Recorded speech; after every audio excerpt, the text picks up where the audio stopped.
Сегодня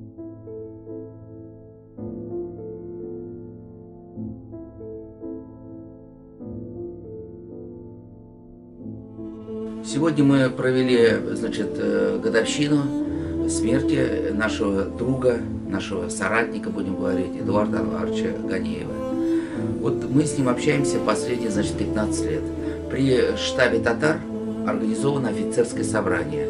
И участником этого офицерского собрания вот последние 15 лет неизменно был Эдуард Анварович. У нас он общался практически со всеми. У него были, значит, друзья и в аппарате президента, и в Государственной Думе, и в Совете Федерации, значит. И вот надо отрадно заметить, что на вечере пришли почтить его память. Было вот у нас в районе 70 человек, 80, значит. Пришли соратники его, пришли его земляки из Кулатки, с Ульяновской области, с Саратова. И он, Эдуард Анварович, являлся каким-то объединяющим звеном вот для всех структур, для всех земляков.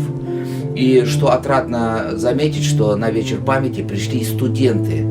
Студенты, молодежь, которые, может быть, и многие не знали Эдуарда Анваровича, но они о нем все слышали. Все слышали о таком меценате, о таком человеке, который, значит, много сил, средств уделял мусульманскому движению, татарскому движению, сохранению татарского языка. Он был, значит, членом правления Совета Милли Шура Всемирного конгресса татар. Вот. Нам, конечно, его очень не хватает. Вот вроде бы прошел год.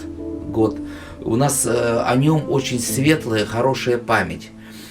Хотелось бы еще заметить такой случай был, когда разделение прокуратуры на Следственный комитет, и руководством Следственного комитета и Генеральной прокуратуры было рекомендовано совместно не общаться. И только когда Эдуард Анварович на его встречах, вот эти две, казалось бы, самые серьезные структуры России, они собирались вместе. У него, конечно, был огромный политический, административный ресурс в Приволжском округе, но он никогда этим не пользовался. Он человек был очень миролюбивый, значит, был добродушный, гостеприимный. У него было какое-то постоянство. Вот 15 лет, сколько мы с ним общаемся, он останавливался в одном отеле, в одном номере, собирались мы в одном ресторане. И, конечно же, несколько раз в год, каждый год, мы собирались в нашем штабе. Вот.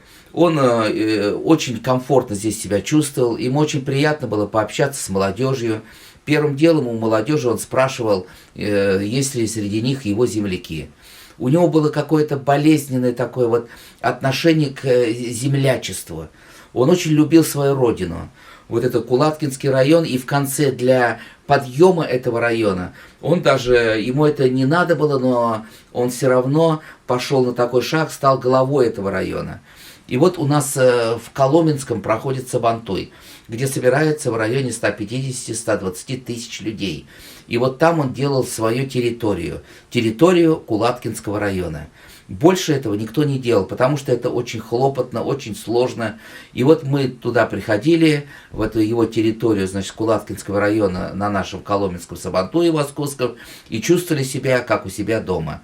Огромный, вот, радушный, гостеприимный, щедрый. Он помогал многим школам, помогал детсадам, помогал неимущим. Очень много проводил ифтаров он. И не случайно сейчас на его родине будут проводиться каждый год в Саратове мероприятия «Ганеевские чтения». Вот. Поэтому таких людей, с кем-то его сравнить, даже, наверное, невозможно. Вот, еще раз повторяюсь, светлая память о нем. Оның, значит, урыны жұмақта болсын, жерлер туфраклар жеңіл болсын.